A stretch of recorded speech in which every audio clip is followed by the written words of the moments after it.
안녕하십니까, 문틀란TV입니다. 이용구는 24일 한입 두말하는 행태를 보였습니다. 그는 변호인을 통해 밝힌 입장문에서 자신의 택시기사 폭행 영상이 나온 것 관련해 블랙박스 영상이 수사기관에 제출된 것은 다행이라고 밝혔습니다. 이 같은 입장은 그가 사건 발생 당시 택시기사를 만나 영상을 지워달라고 요청한 사실에 비춰보면 한입 두말하는 행태라 할 수 있습니다. 왜 이같이 입장이 변한 듯한 행태를 보이는 것일까? 당시 폭행 영상의 등장은 이용구의 증거인멸 교사죄 여부와 직결될 수 있는 문제입니다.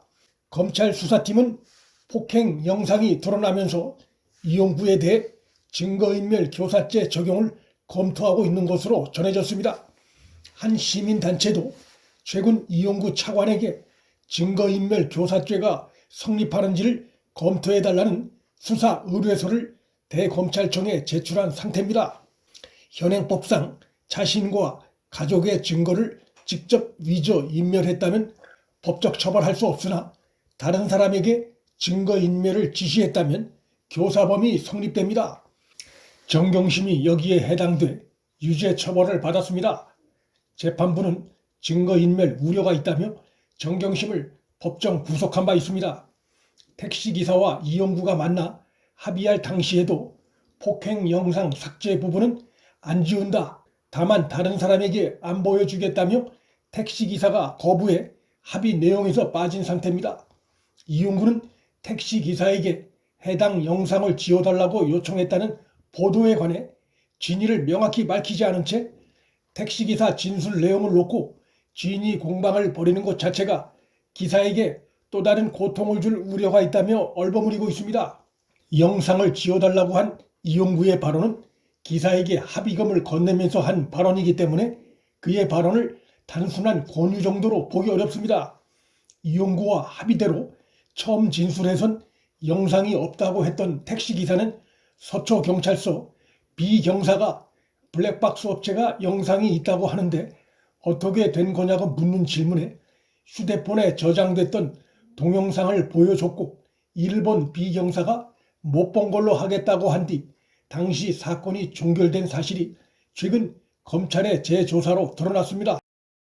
차관 이용구의 택시기사 폭행 관련한 검찰의 수사 정보가 수사 당사자인 이용구에 흘러들어가는 정황이 포착됐습니다. 이용구는 25일 출근길에 이 사건 관련한 기자들 질문을 받고 운행 중이 아니었다고 나오는 것 같다고 발언했습니다. 정보의 출처는 밝히지 않았지만 택시기사는 시종일관 운행 모드였다고 밝히고 있는데 이용구가 그러한 얘기를 어디에서 들었는지 의문이 커지고 있습니다. 그러한 정보를 확신하느냐고 기자가 재차 묻자 그렇게 나오는 것 같은데 저는 잘 모르겠다고 얼버무렸습니다. 서울경찰청이 이 사건 관련 자체 진상조사단을 꾸려 조사에 착수했다고 발표한 것이 하루 전날인 24일이란 점에서 이용구가 입수한 정보는 경찰이 아닌 검찰에서 흘러나온 것일 가능성이 높아 보입니다. 검찰로부터라고 하면 검찰 내의 친추미애 라인일 가능성이 높아 상당한 논란이 예상됩니다. 이 사건은 현재 서울중앙지검 형사 5부가 수사 중에 있고 중앙지검의 수사 지휘는 여전히 이성윤이 하고 있습니다. 수사팀의 수사 정보가 이성윤에 흘러들어갈 가능성을 배제할 수는 없는 상황입니다. 하지만 이성윤이 수사팀을 포함한 중앙지검 조직 전체로부터 사실상 불신을 받고 있는 상황이어서 그가 과연 이용구 수사 관련해 세세하고 정확한 정보를 보고받고 있는지는 매우 의문입니다. 이날 출근길에 이용구가 툭 던진 발언에 대해 오히려 중앙지검 수사팀으로선 불쾌하게 느낄 수도 있습니다. 과거 한동훈 검사장의 채널A 사건 관련 조사 당시 KBS가 대형 오보를 낸 바 있는데 그 오보의 출처가 친추미애 라인인 대검 신성식 부장이란 의혹이 해소되지 않고 있는 상태입니다. 현재까지 언론에 공개된 수사 상황을 봤을 때 이용구의 이날 발언은 법무부와 검찰 내 친정권 진영에서 나오는 자기 만족성, 희망사항 차원일 가능성이 높습니다.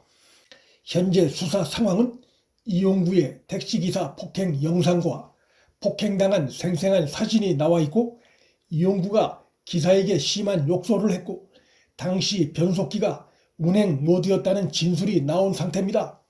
법에는 차량이 완전히 멈춰선 상태가 아니라면 승객을 승하차시키기 위해 정차 중인 때에 일어난 폭행과 협박도 특가법의 적용 대상으로 명백히 규정되어 있습니다.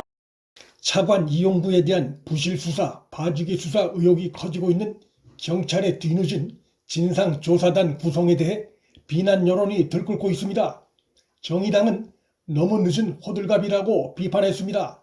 사건 당시 서초경찰서장이 서울경찰청 수사과장으로 영전된 것에 대해서도 비판 여론이 뜨겁습니다.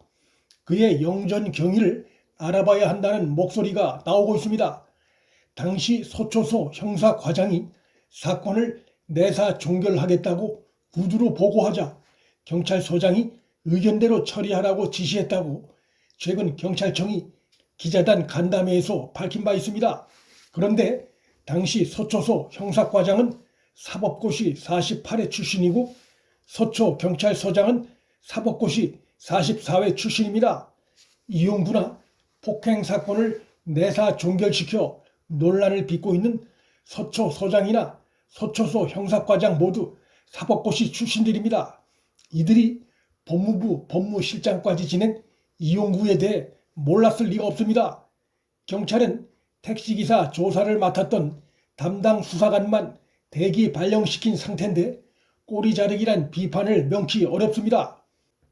당시 서초소 형사과장과 서초경찰서장 등에 대한 철저한 진상조사가 필요합니다. 진실을 밝히지 않을 경우 경찰은 국민적 불신에서 벗어나기 어렵습니다. 문틀란TV 여기서 마칩니다. 구독과 좋아요, 방송 공유는 방송 제작에 큰 힘이 됩니다. 시청해 주셔서 감사합니다.